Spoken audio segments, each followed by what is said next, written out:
Tampak adem ayem tanpa pernah diterpa isu miring. Mendadak Selvi Hanawijaya sudah mantap berpisah dengan suaminya, komedian Daus Bini. Kuasa hukum Selvi, Acong Latif, mengatakan bahwa gugatan itu bakal segera didaftarkan ke pengadilan agama. Menurut Acong, alasan sang istri mengajukan gugatan bukan semata karena sudah tak ada lagi kecocokan, namun juga karena adab Daus Bini kepada orang tua Selvi. Daus Bini menikah dengan Selvi pada akhir 2018, tak lama setelah perceraian Daus dengan istri keduanya di tahun yang sama.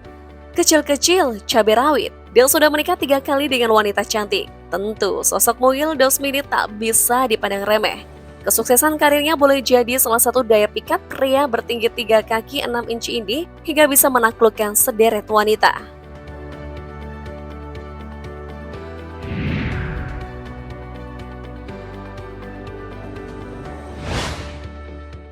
Ahmad Firdaus aka Daus Bini, populer sebagai komedian tanah air yang lahir di Jakarta pada 3 April 1987, dikenal dengan tubuh mungilnya setinggi 107 cm. Dalam kehidupan pribadinya, Daus Bini menikah kali pertama dengan Yunita Lestari pada 2011. Namun Daus kemudian digugat cerai di tahun 2014. Dari pernikahan ini mereka dikaruniai putra bernama Evander Haikal Firdaus. Pada tahun 2018, Daus kembali melangsungkan pernikahan dengan seorang wanita cantik bernama Rahandini Destia Astrinantri. Sayangnya, pernikahan keduanya itu hanya bertahan sekitar 2 bulan. Tak butuh waktu lama bagi Daus Bini untuk move on. Pada 9 Desember 2018, tahu-tahu janur kuning kembali tegak. Daus mempersunting wanita cantik bernama Selvi Hanawijaya. Dari pernikahan ini, mereka juga dianugerahi seorang putra bernama Muhammad Fatih Al-Firdaus. Selvi dijadwalkan mengajukan gugatan cerai pada pekan ketiga Februari 2023. Apakah ini hanya sekedar gimmick? Kita lihat saja. Benarkah pemeran serial Tuyul Milenium ini bakal kembali menyandang status duda kali ketiga?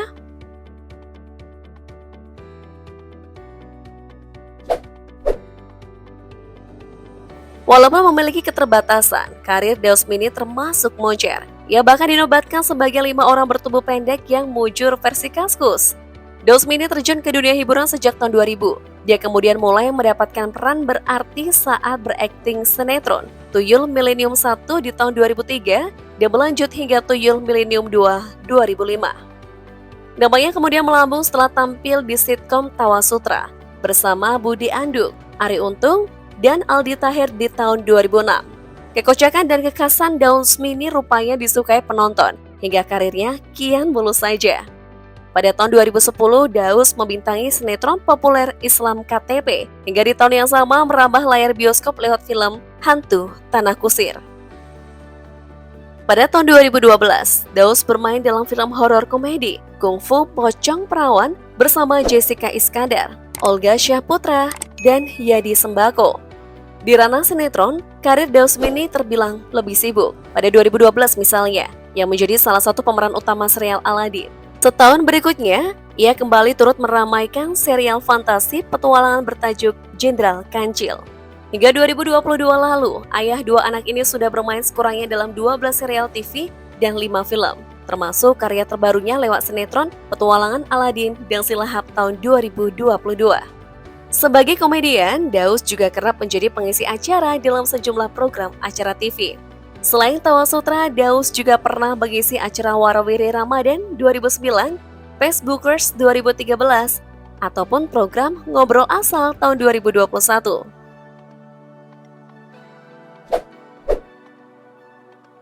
Diberitakan bakal segera digugat cerai oleh istrinya yang ketiga. Gaya hidup Daus Bini yang hobi kawin cerai pun segera disorot publik. Apalagi dalam 2 perceraian sebelumnya, Daus berada dalam posisi tergugat. Alasannya pun bikin geleng-geleng, yakni karena isu orang ketiga. Pada perceraian pertamanya dengan Yunita Lestari, nama pedangdut asal Padang yakni Mary Amril terseret isu sebagai orang ketiga. Alasan serupa juga menjadi pemicu Daus Bini dengan istri keduanya, Rahandini Destia Astrinantri.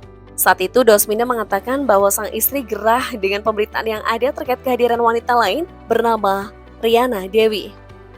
Sementara penyebab Selvi ingin pisah dari komedian itu salah satunya karena tabiat Daus yang tak dewasa dengan sikap egois dan kesombongannya. Mungkin saja 3 pernikahan tadi dianggap gagah-gagahan atau sekedar malah gimmick oleh sejumlah warganet. Demikian juga soal urusan ranjang. Dengan tinggi semeter lebih 7 cm, Daus kerap kali diragukan keperkasaannya. Setelah menikah bersama Yunita Lestari dan memiliki anak, publik tetap saja menyangsingkan kejantanan Daus Mini. Bahkan lahirnya sang anak juga memicu munculnya pemberitaan yang menyebutkan bahwa Evander Haikal Firdaus bukanlah anak kandung Daus. Namun semua kabar itu dibantah oleh Daus Mini yang mengatakan bahwa anak tersebut adalah benar anak biologisnya. Selain itu, Daus Mini menegaskan jika dirinya sangat perkasa ketika berhubungan intim bersama sang mantan istri. Ia pun berujar jika selama ini hubungan dengan istrinya tak ada masalah. Sepertinya Daus tak hanya lihai di ranjang, namun juga gahar di jalan raya. Pada Maret 2022 lalu, Daus Mini bikin geger jalan raya. Mobil Toyota Fortuner miliknya ditilang karena menggunakan strobo atau rotator serta plat nomor palsu. Karena disebut hanya melakukan pelanggaran lalu lintas ringan, pemeran serial Aladdin itu tak ditahan. Namun Daus Mini tetap harus membayar denda tilang sesuai dengan pasal-pasal yang dilanggarnya.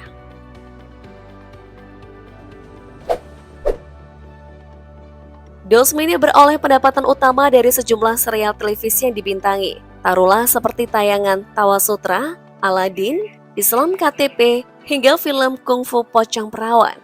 Ia juga beroleh honor dan pemasukan tambahan dari partisipasinya di sejumlah program komedi televisi.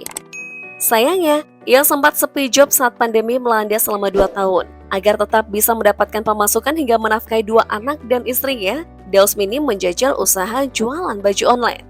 Sebelumnya karena tak punya usaha, 2 mobil yang dimilikinya harus ia jual demi kebutuhan sehari-hari. Salah satunya adalah mobil Fortuner yang sempat bikin heboh karena pelanggaran lalu lintas. Seperti refleksi dirinya, rumah Daus Mini terbilang sederhana juga mungil yang berada di salah satu komplek perumahan kawasan Tendean, Jakarta Selatan. Interior dan eksterior rumah mantan suami Yunita ini dominan berwarna merah dan juga garasi depan rumah yang terhitung kecil. Hanya menampung 1 mobil dan 1 motor saja. Begitu masuk ke dalam ruang tamu, nuansa merah masih tetap terasa mendominasi. Pada dinding ruang tamu ada banyak foto keluarga yang tergantung.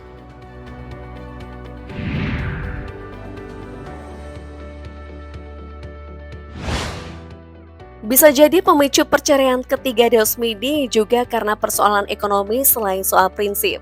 Dalam sebuah liputan media pada akhir 2022 lalu, Selvi mengaku sempat cekcok dengan suaminya karena masalah ekonomi. Namun saat itu, Selvi memilih untuk tetap mempertahankan rumah tangganya dengan Daus demi anak semata wayangnya. Ia berprinsip jika bisa pernikahan hanya sekali seumur hidup.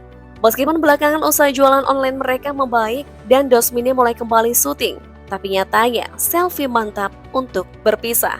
Apakah menurutmu Daus Mini harus introspeksi diri setelah perceraiannya? Yang ketiga,